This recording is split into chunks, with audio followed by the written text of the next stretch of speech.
to Gregorian Chat, Kia ora, the podcast giving you the realist of Catholic banter. the realist. Today, our episode is The Bro Code.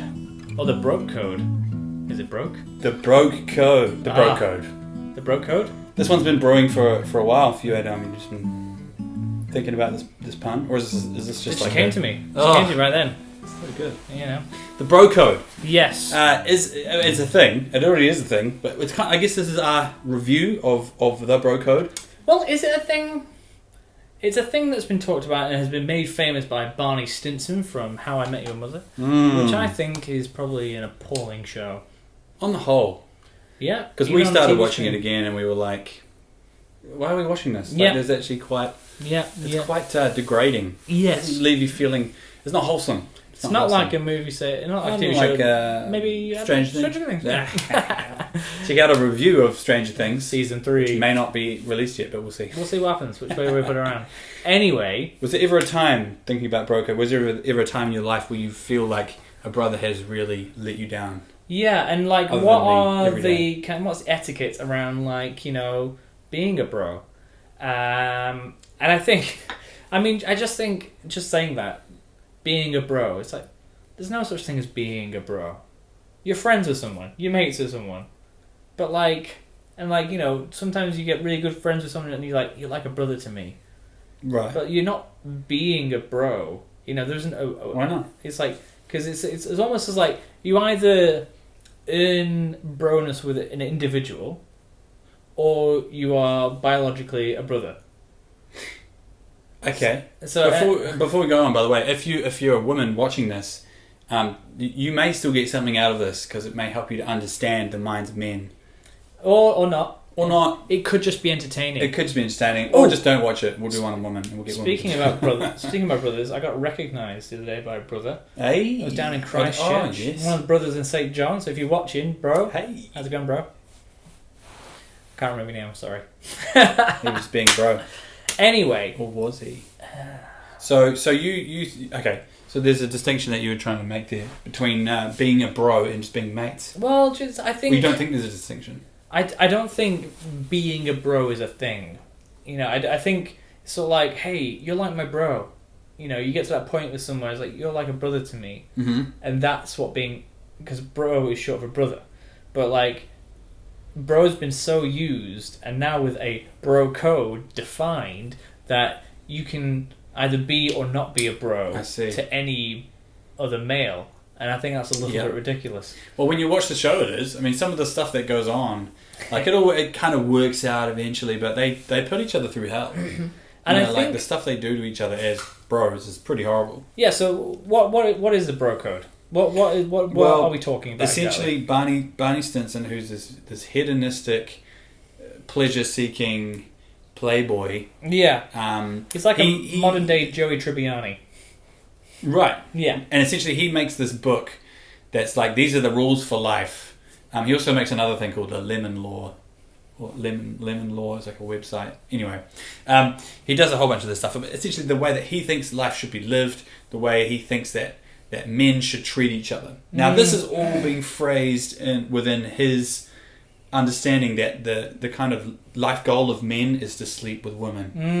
And I think that's very important to, as a caveat, it's kind of like, understand all of what he's saying yes, within that lens of like, my goal is to just try and get as much pleasure from life. yeah, like I say, hedonism, and it's also like, you know, also being super rich, having really nice Yeah. things, and doing things that look cool. And because like there's some funny ones in there. Like I remember reading one that's like, always pretend to like cigars.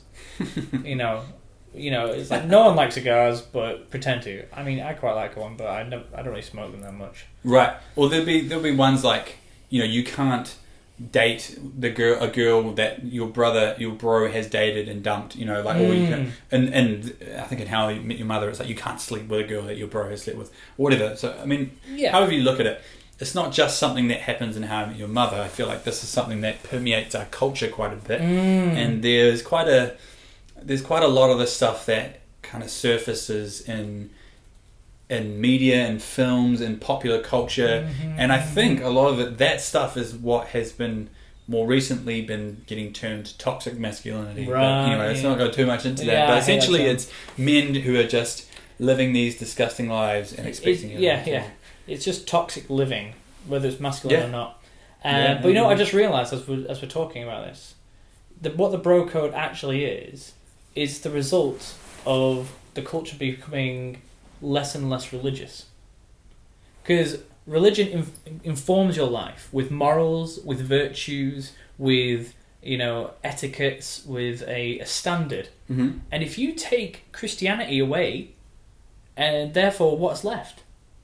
Pleasure, hedonism, do whatever you want. Mm. And so, but that's chaos and nobody likes that. So I'm going to create a whole set of rules that you can live by. But these rules are all based on my pleasure. Yeah. And I think as well, like it's an effort. You see things like this when they surface, it seems like an effort from people. They want to have values, or they want to have things to stick to without having formalized religion or formalized beliefs. And so they look for things that they can do. Like they make it really, really big into one area, like saving the environment, or like animal rights or whatever it is. And people look for channels to, they look for things to channel their morality into. And then it goes too far in one way. Like you see, environmentalism is kind of like, okay, get rid of humans because we're destroying the environment. It's like, have you noticed that you're a human?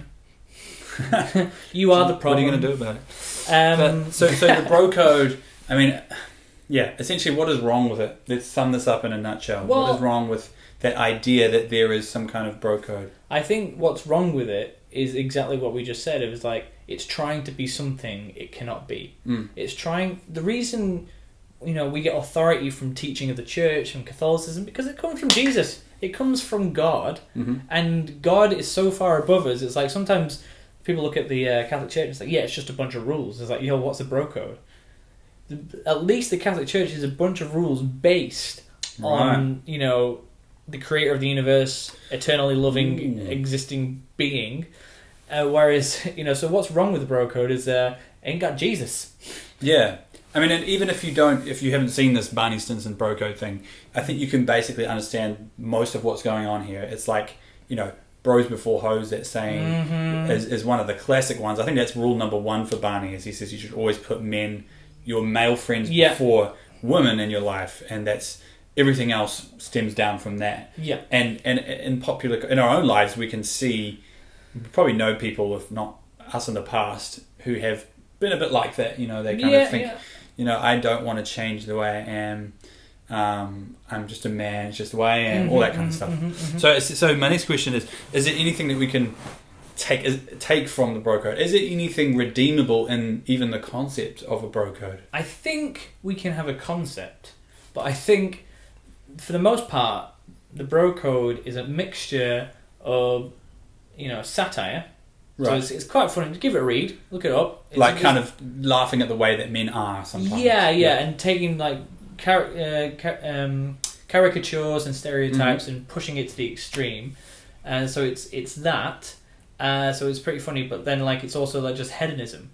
But I think there is a way of living that we can have that will promote a better life for us. And I was looking it up, and there's four kind of like topics that we can live by.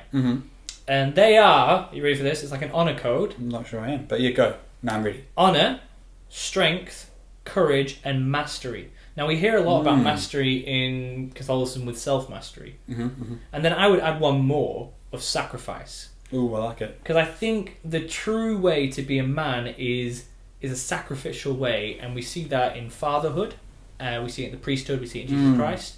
But then we've got the strength, and I think there is always a desire, and I think biologically as men we are built to be strong and warriors of a sense. So work on your physical health, be primed and ready to, if you need to, defend your family in a physical way. Courage, that goes forth in actually daring to go into places that are difficult. And I think battle is always shown as this. You think of Braveheart, you think of all these wars and stuff, but I think also just taking on life, because man, in the last 6 months I've had a baby, I've bought a house, I've changed my career. terrifying things, but my word, has it been like life-giving. It's been sacrificial. I need courage. I need physical strength to just, fix up a house with my father-in-law who like beat the crap out of me. He's a legend. So, but essentially, it sounds like a part of what you're saying is you can't just let life just kind of happen to you and to your family and whatever. You've got to be the one kind of instigating things, and obviously we're not going to be 100% in control of it, but we have to be responsible for it. And so we can't just let the world happen to our family. In a sense, we say this is what this is me and my household, and this is who we are, and you're a leader in that sense. Yeah. Right? So I guess this leads us on to, what's our Catholic version of this bro code thing? Because I mean, I agree with what you're saying. Like, there's a principle there that we need to breed brothers, obviously. And I guess before we go into this, I've always had a bit of a pet peeve with people who say, my wife is my best friend. Or my husband is my best friend. And it's not that I don't think that it's very, very, very, very important for spouses to enjoy each other's, to love each other and enjoy each other's company. Yeah. And that it's not that in having a separate best friend to your wife and husband that you somehow love your spouse less. Yeah. I think it's the opposite. And I feel like one really important part of marriage is, or relationships in general, is encouraging the other person to get the most out of life that they can, to be the best person they can be. Yeah. And if that means that you're constantly saying, no, all of that attention needs to come to me, and you shouldn't have other people that are really informing your life, I feel like that's a step too far. So whenever someone says to me, oh, my wife is my best friend, I'm like, well, sure, like, but as a technical thing, like, it's kind of a given. Yeah. If your wife is not like a best friend, it's not a good marriage. Let's just say that. Yeah. And so that's why I like to make the distinction to say, no, my wife is not my best friend. My best friend is my best friend. Obviously, my wife is my number one priority and everything like that. But I think, because I think that loses a bit of that camaraderie and the brotherhood of saying, no, this is a guy who I just really, this is someone who I just really, can have a good time with. Yeah. We encourage each other. We sometimes piss each other off. 100%. But yeah, so I think the Catholic perspective on that should be like, obviously there's room for relationships. Yeah. But I definitely think that there's room also for saying, no, there needs to be room for, you may not call it a best friend, like that's kind of you might call it a kid thing. Bro. But a bro, essentially. Yeah. A brother from another mother. And you need to have time, with your brothers and with and with your friends. Because one thing that I was thinking was like this bro code. It's a strong emphasis on men, but you know who else have brothers?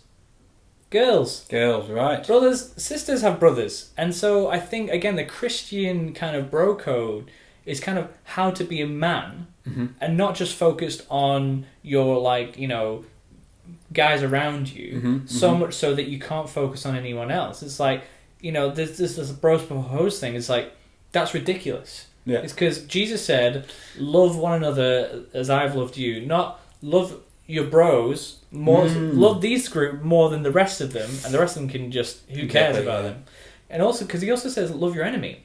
And I often think about this, is like, when a friend breaks up you're often friends with them both. They break up and it's like, okay, I have to stick with the guys, and the girls have to stick with the girls. It's like, no, I need to check that they're both okay. Yeah, exactly. And be countercultural and love deeply, and for sure, work on yourself in strength, in courage, in mastery, in honor, and have those things ready at the go. But so that you can go into battle, maybe not physically, but intellectually, and administratively. Yeah, exactly. It's like, don't come around at this time because he's no. Well, I've got a friend who's an accountant, and he's got to be the best accountant. It's like, but accountant's just admin, right? And it's like, but you've got to be the best at that. You've got to be a master of that. You've got to be strong. Yeah, you know. And it's like one of my favorite scriptures for this area is Proverbs 27 verse 17, which says, "As iron sharpens iron, so one man sharpens another." So one man or one woman, but I like it as a scripture for men. One man sharpens another, and to me, this is an accountability thing, in the sense that it's like, part of wanting the best for your bros and upholding that bro code is not just being there to support your bro when he makes a mistake and being like, it's okay. You know, you didn't make a mistake. And in something like How I Met Your Mother, a lot of what they do is they're just like, you know, it's all good, it'll blow over eventually. But no, an important part of loving your brother is reproaching him when he does something wrong, and that's in his best interest to learn from that. And I think that if we are sharpening each other like iron sharpening iron, you know, that is really the pinnacle of the bro code. I mean, and you always hear parents saying, you know, like, you know, well, there's one element of love which is like the lovey-dovey, you know, you love being in each other's presence and smooching and all that kind of stuff. But then there's a deeper element of love, and that's, like you're saying, sacrifice. That's where you see these really deep, hard-hitting values start to come out of you know, from the surface, and kind of think that is truly, you know, like what brotherhood is. The thing that we can uphold, because, you know, the bro code that Barney Stinson puts forward is really just a cheap version, you know, of a code of honor. If we're summing all of this up. And Catholicism has what it does not, or Christianity, in the sense that it has sacrifice. And it has that stepping outside of the norm. So, like, I think there is a real strong sense of, we do need to stick, like, men need men and women need women, but you also need to go above and beyond that to love your enemies.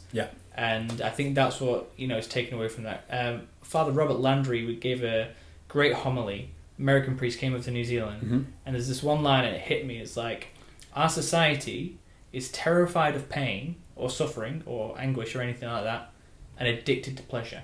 And I think that's what this bro code is. And the Christian way is to not be like addicted to suffering and, you know, afraid of pain, but it's meant to be like, it's to be able to take suffering with great joy. And I think that's the ticket. That's the way for holiness. That's the way to be a man. That's the way to be a woman. And I think it's something that if we were to write a code, we'd have to put it in there. Maybe we'll make the Gregorian chat bro code. We'll make it as a merchandise thing. You can buy it. T-shirts, key-rings. Thanks for joining us for this podcast. We hope that it was food for thought. Yes, and please tell me what you think, and tell Dom what you think. And share, like, and subscribe. Thank you for joining us. God bless. Hey guys, thanks for watching the podcast. I've got good news. It just got a whole lot easier to search for us online. All you got to do is search Gregorian Chat into YouTube, Facebook, Instagram, iTunes, and Player FM for those who are on Android. Don't forget to share, like, and subscribe. See you later. God bless.